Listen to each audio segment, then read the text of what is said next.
We're now going to move forward to another conversation, and this is about the buzzword that's been there for the last 2 days that's on our mind. We're talking about crypto, the future of finance, or is it a fad? And I'm sure all of you are equally geared up to know this, just like I am, because it's on everybody's mind. So let's get these answers from none other than Johnny Liu, the co-founder and CEO of Kucoin. In fact, Johnny is leading Kucoin, which is a global leading cryptocurrency exchange, and was founded in 2017 and has grown into one of the top 5 crypto exchanges and already has over 10 million registered users across 207 countries and regions around the world. Ladies and gentlemen, he'll be in conversation with Sachin Dave, senior editor at the Economic Times. So, is it the future of finance or a fad? Crypto? Let's find out. Johnny, thanks for doing this with us. Let me start off with asking you, the Indian government recently introduced taxation on cryptocurrencies, where investors' return from cryptocurrencies will be taxed. I wanted to ask you, do you think this in any way impacts India's stand as a global IT exporter and a leader in information technology services? Okay, so actually, among all the countries, India is one of the first ones to issue regulations around crypto. Actually, we see it more like good news, because as long as the government is willing to regulate the industry, it means they are accepting this trending technology. And we also believe that it will help to protect the crypto investors in India, as well as to boost the crypto industry in this country. And also we noticed that like the cryptocurrency, also including like NFT, is booming in India. And also India is planning on its own like CBDC. So we think all these positive signs will contribute to the long-term growth of the industry in the region. And also, we believe crypto and the blockchain technology will be the future, and this will help India to consolidate its leading role in the as the IT export nation.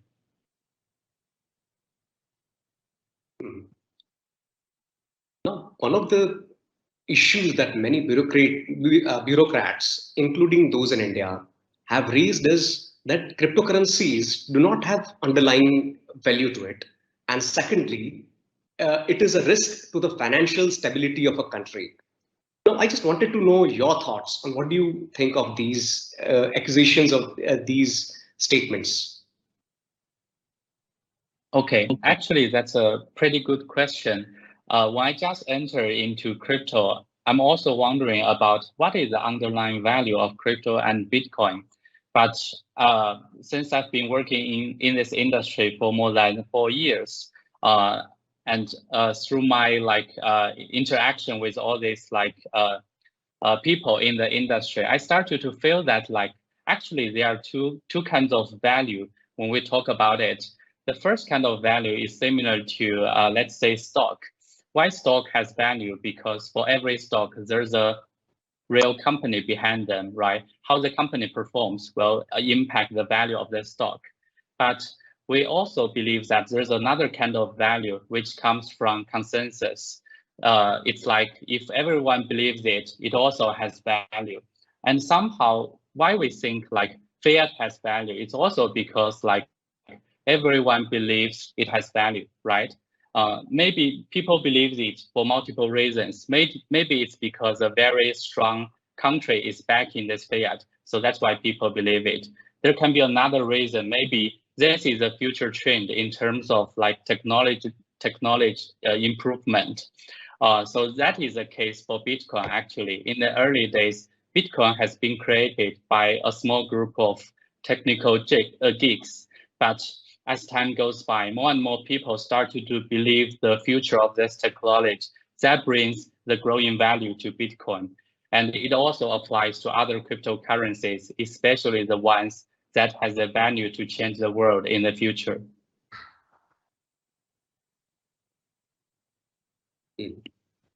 That brings us to the elephant in the room, the Russian-Ukraine crisis. I wanted to ask, how do you think this will impact the volatility of cryptocurrencies, especially something like Bitcoin? And do you think crises like these where even the fiat currencies come under scrutiny and question, will this in any way impact the perception of cryptocurrencies going ahead? Well, compared to other major assets, crypto is relatively new, and actually, this might be the first time crypto has involved in a war. And to be honest, we think we used to misjudge the current condition because we used to think Bitcoin and other crypto will be a good hedge when you are trying to let's say, to hedge some investing risk in the market. Maybe you will sell other assets and to buy gold and Bitcoin. But we also notice that, like, as Bitcoin is going more and more mainstream, it will also be impacted by the performance of other assets, because when people is getting panic, probably they are selling almost every asset to get cash so that they can survive in the most difficult time. Yeah. But for Bitcoin and other cryptocurrencies, we think this is actually a good time for it to showcase to the world how it is better than other assets. For instance, we noticed that, like, crypto donation is getting trending in this situation.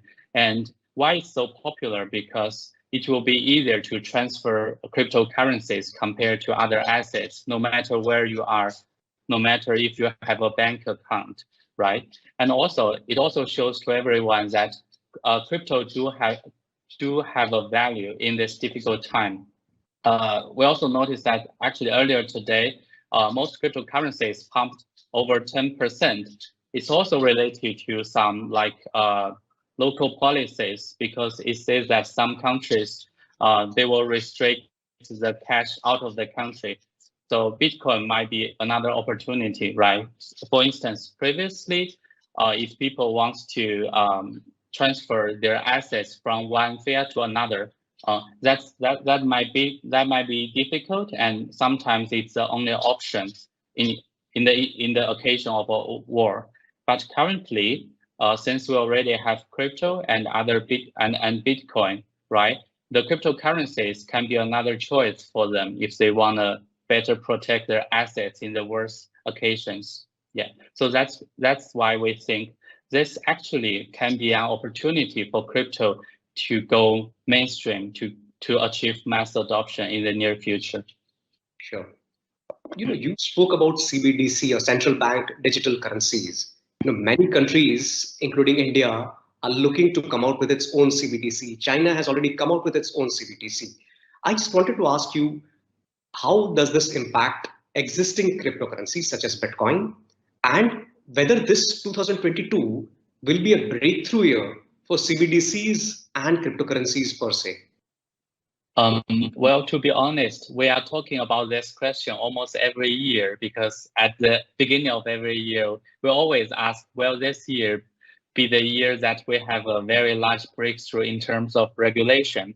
But standing at the beginning of 2022, we think this is a very important moment, because we noticed that last year, actually, many institutional investors are started to invest their money into crypto. And also a growing number of countries started to accept Bitcoin and other cryptocurrencies. Some smaller countries even take it as the legal tender.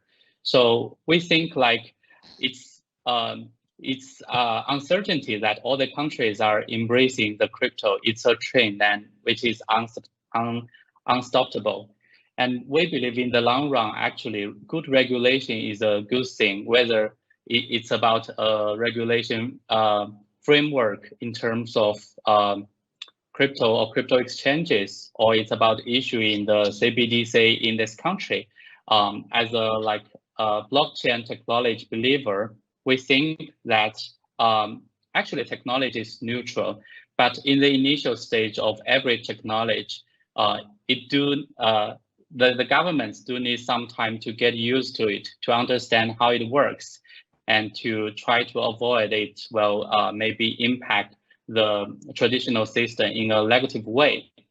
So Actually, at Kucoin, we welcome all kinds of good regulations, and we are working with many regulators to find out what's the best way to regulate the industry. And we think like as more countries started to better regulate the crypto industry, all the cryptocurrencies will be benefited in the long run. Sure. Johnny, could you tell us about your plans to enter India, that is bringing the Kucoin brand to India? Well, although Kucoin is operating in over 200 countries and regions, to be honest, India is one of the most important markets to us. But when we talk about India, we are not only thinking about how we can like sell our services to the audience in this country. More importantly, we are thinking about how we could leverage Kucoin's services and product offerings to help the people in this country and the industry, crypto industry in India. So actually, we've done a lot of things in this market. For instance, 2 years ago, we have initiated a fund to incubate early stage crypto startups in India, a fund of like 50 million to support the crypto startups to help them to grow their marketing strategies, to work out a better token metrics, and to acquire like a global audience. So that's one thing we did to help the industry to grow in India. And another thing is we are working closely with the local crypto companies in this market. For instance, we are working with BitBNS, one is the biggest crypto exchanges in this market. And also, we are currently launching a content contest with Chingari, which is one of the most popular like short video sharing app in the market. Besides that, Kucoin has always been known as the people's exchange. So that's why we also gave a lot of attention to the audience in India. For instance, last April, we noticed that like COVID-19 is really serious in this market. So we have launched a charity fund and we're working with local charities and local partners to distribute foods and groceries to the people who have been affected by the COVID-19, who don't have enough like living goods to maintain their basic living. So in this way, we are making our contributions in this country, not just to do some business there. And currently, we are still hiring aggressively in this market. We are looking for like local business development talents and also PR talents in this market. And in the near future, because we have noticed that like the India regulators is quite open to the crypto space. So we also have planned to set up an operation center in India in the near future so as to better serve the customers there.